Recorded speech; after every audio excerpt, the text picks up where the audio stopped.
भैरवः स्वयं। सदगुरु की पूजा के बिना जो और पूजा पाठ आदि करता रहता है, उसका पूजा का फल वो भैरव स्वयं हर लेते हैं। इसलिए समझो आपने दीक्षा गुरु से ली, कोई ऐसे भी है ना जिसके इष्ट शिव जी को मानता है बचपन से, और गुरुदेव से दीक्षा में शिव जी का नाम लिया, तो शिव जी का पूजन करो, आपके इष्ट हैं तो, पर पहले बोले अपने गुरु का पूजन करो कि मेरे गुरुदेव ने इन इष्ट का नाम मुझे दिया है। हालांकि शिष्य के लिए तो गुरु ही इष्ट है ना, गुरु में सभी देवों का वास है, पर कोई कोई होते हैं कि भाई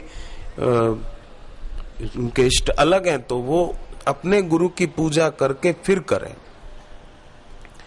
तो ऐसे गुरु की पूजा उपासना से और उनकी फिर कृपा प्राप्त होती है, तो वो शिष्य समस्त दुख से मुक्त होकर समस्त सुख, और भागवत में लिखा है वो दैवी संपदा प्राप्त करता है। चिंता मणिर लोक सुखम सुरद्रुर स्वर्ग संपदम प्रयच्छति गुरु प्रीतो वैकुंठ योगी दुर्लभम। तो अब आप सोचिए, ये सीधा रास्ता छोड़कर जो टेढ़े रास्तों पर जाए, अंगूठियां बनवाए और तावीज बनवाए और धागे बांधे, तो अब उसको क्या कहा जाए वो आप ही सोचिए। समझो उसको अपने सदगुरु की महिमा का पता नहीं है और अपने गुरु में मनुष्य बुद्धि कर रहा है, यानी गुरु को एक साधारण व्यक्ति ही समझ रहा है। गुरौ मनुष्य बुद्धिश्च मंत्रे चाक्षर बुद्धिकम प्रतिमासु शिला बुद्धि कुर्वाणो नरकम व्रजेत। गुरु में मनुष्य बुद्धि करे कि जैसे वो साधारण मनुष्य है, और गुरु के मंत्र को साधारण अक्षर माने, भगवान की मूर्ति को खाली पत्थर माने, और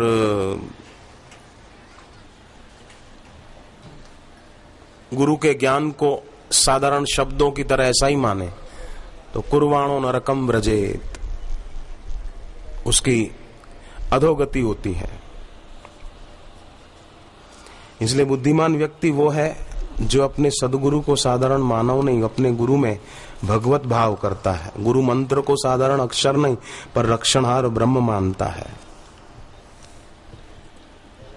पर मूढ़ लोग ऐसे सज्जनों भक्तों को भी भ्रमित करते हैं। कोई कोई ना समझ भ्रमित हो भी जाते हैं, कोई कोई ऐसे भी होते हैं हो जाते हैं भ्रमित। दूध वाले को कहा सेठ ने, जो दूध दे जाता था रोज, उसको कहा कि भाई कल जो तूने दूध दिया था ना वो पानी वाला लग रहा था, पानी ज्यादा डाला था तूने, और दूसरी बात यह कि वो दूध फट भी गया।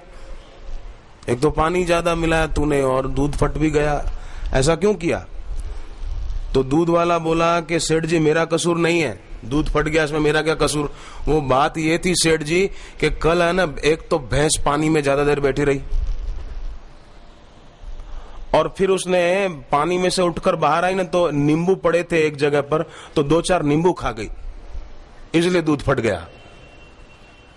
अब बोलो, लोग अपनी भूल कबूल नहीं करते और दूसरों पर कुछ भी आरोपित करके उनको भ्रमित करते रहते हैं। ऐसा चलन चल पड़ा है, ऐसा ट्रेंड चल पड़ा है दूसरों को भ्रमित करने का। बस कई ऐसे भ्रमित करते रहते हैं लोग, और उसमें भी प्रचार माध्यम के द्वारा जो भ्रमित करते हैं ना, वो तो सबसे ज्यादा लोगों के लिए बड़े खतरनाक आतंकवादी तो वही हैं, ज्यादा खतरनाक नक्सलवादी तो वही हैं। आंध्र प्रदेश के तरफ और उधर जो नक्सली है ना, तो वो तो बेचारे आंध्र प्रदेश के तरफ है, पर ये तो पूरी दुनिया में नक्सलवादी का काम कर रहे हैं, जो लोगों को गुमराह कर रहे हैं। सही बात न बताकर लोगों को गलत बात बताए जा रहे हैं। तो इससे उनको मिलेगा तो कुछ नहीं, पर जो जानकार नहीं है और समझदार नहीं है वो बेचारे भ्रमित खूब होंगे। जो साधक हैं, समझदार हैं, भजन करते हैं, साधना करते हैं, ऊंची यात्रा करते हैं, तो वो तो भ्रमित नहीं होंगे, पर दूसरे जिन्होंने सत्संग नहीं सुना, भक्ति नहीं की, दीक्षा नहीं ली, वो तो बेचारे अच्छी तरह भ्रमित हो ही जाएंगे।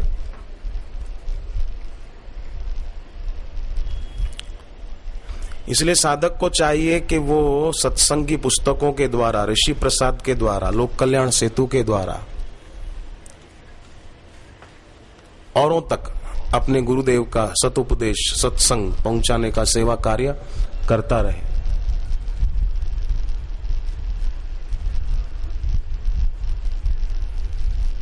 मुझे 1-2 दिन पहले किसी ने पूछा टिहरी में कि भाई हम तो बापूजी के साधक हैं, हम तो सत्संग सुनते हैं, जप भी करते हैं, आश्रम भी जाते हैं, पर बोले मार्केट में हमारी दुकान है, कोई ऐसे भी होते हैं जो टीवी पर कुछ देखकर और बोलते हैं कि देखो ऐसा ऐसा दिखाते हैं टीवी पर, क्या बात है, क्यों दिखाते हैं इतना, अमुक टीवी वाले सब नहीं दिखाते, अमुक तो बहुत ज्यादा दिखाते हैं, ऐसा क्यों? मैंने कहा उनको बोल देना बस ये कि केरोसिन की दुकान है, घी मिले ऐसी इच्छा ही क्यों रखते हो, सीधा ऐसा ही सुना दो। और ये तो सब कोई भी संत दिख जाए बस लगा दो आरोप, जो प्रतिष्ठित है लगा दो। जयेंद्र सरस्वती पर लगा दो, हत्या का आरोप लगा दिया।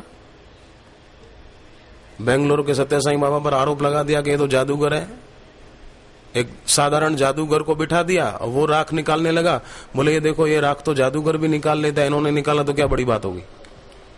अब उन्होंने कितनी सेवाएं की है, कितनी बड़ी उनकी अस्पतालें चलती है, दुनिया भर के जादूगर मिलकर भी सत्य साईं बाबा ने जो सेवाएं की है वो नहीं कर सकते। और चैनल वाले बेवकूफ उन पर आरोप लगा रहे हैं कि ये तो साधारण जादूगर का काम कर रहे हैं। दुनिया भर के जादूगर जितने भी है मिलकर उनकी बराबरी नहीं कर सकते जो सत्य साईं बाबा ने सेवाएं की। पर चैनल वालों ने लगा दिया उन पर भी आरोप, भ्रमित कर रहे हैं। वो तो भैंस ने नींबू खा लिए थे, तेरा तो कोई कसूर ही नहीं है, तू दूध का धुला हुआ है। दूध क्यों फट गया? बोले भैंस ने नींबू खा लिए थे। ये सब वही है।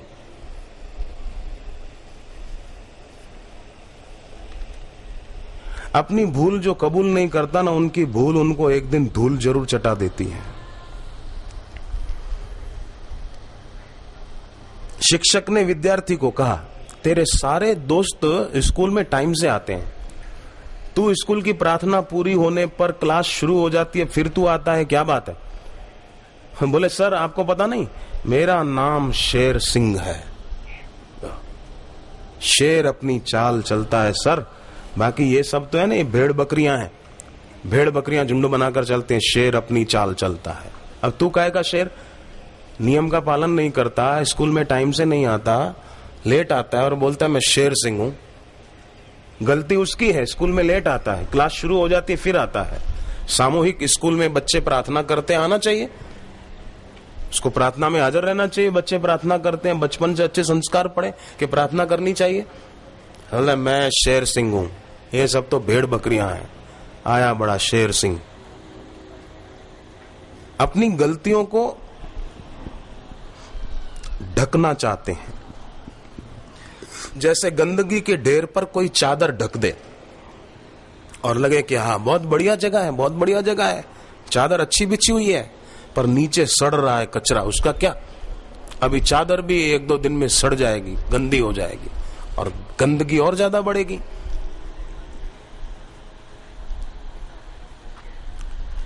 इसलिए सजगता की जरूरत है।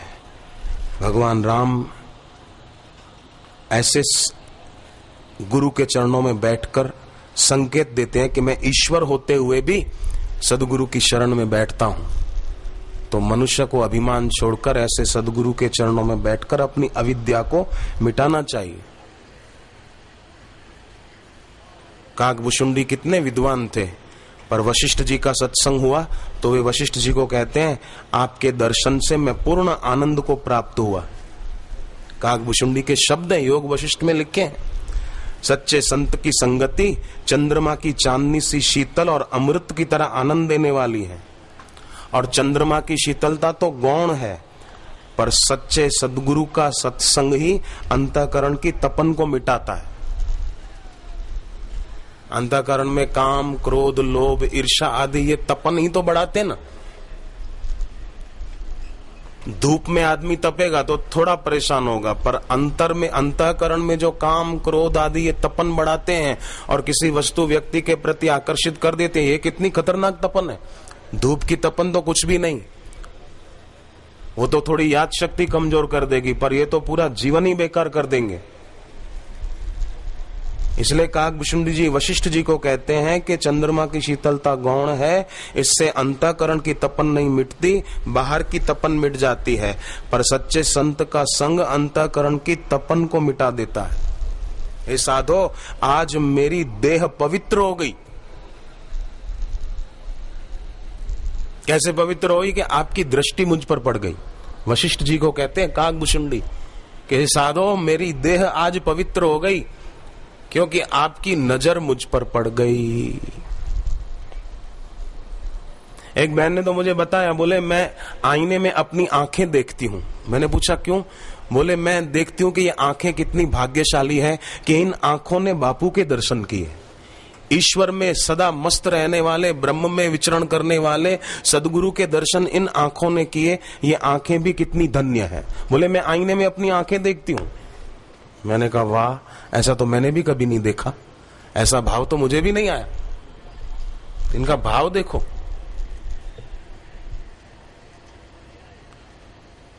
जरूरी नहीं है बाहर से कोई गुरु के निकट हो तो कोई सचमुच में वो गुरु के निकट है। कई बार बाहर से गुरु से दूर दिखने वाला व्यक्ति भी प्रेम और भक्ति के कारण गुरु के बहुत निकट हो जाता है।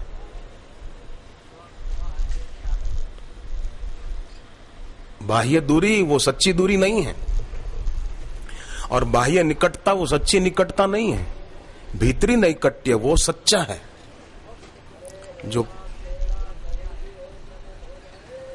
जो प्रेम भक्ति के कारण ही भीतरी निकटता हो पाती है।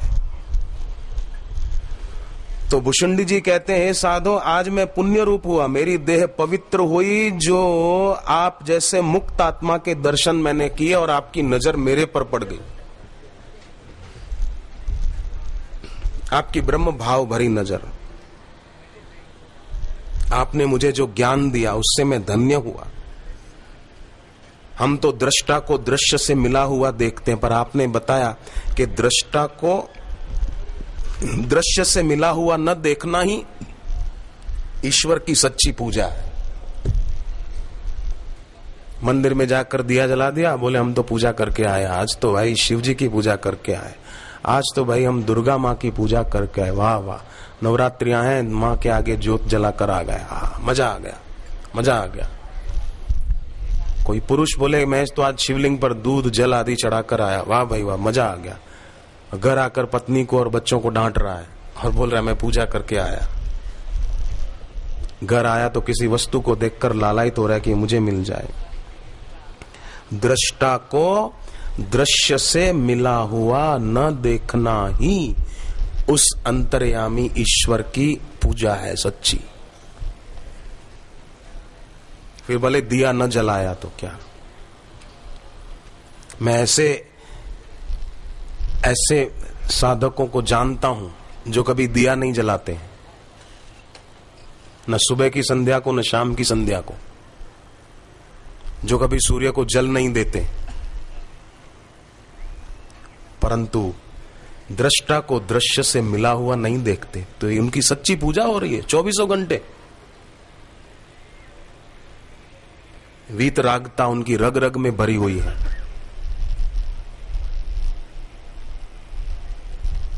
तो ऐसे व्यक्ति जिनके भीतर आत्म ज्योत जग रही है, बाहर से दिया जलाया तो क्या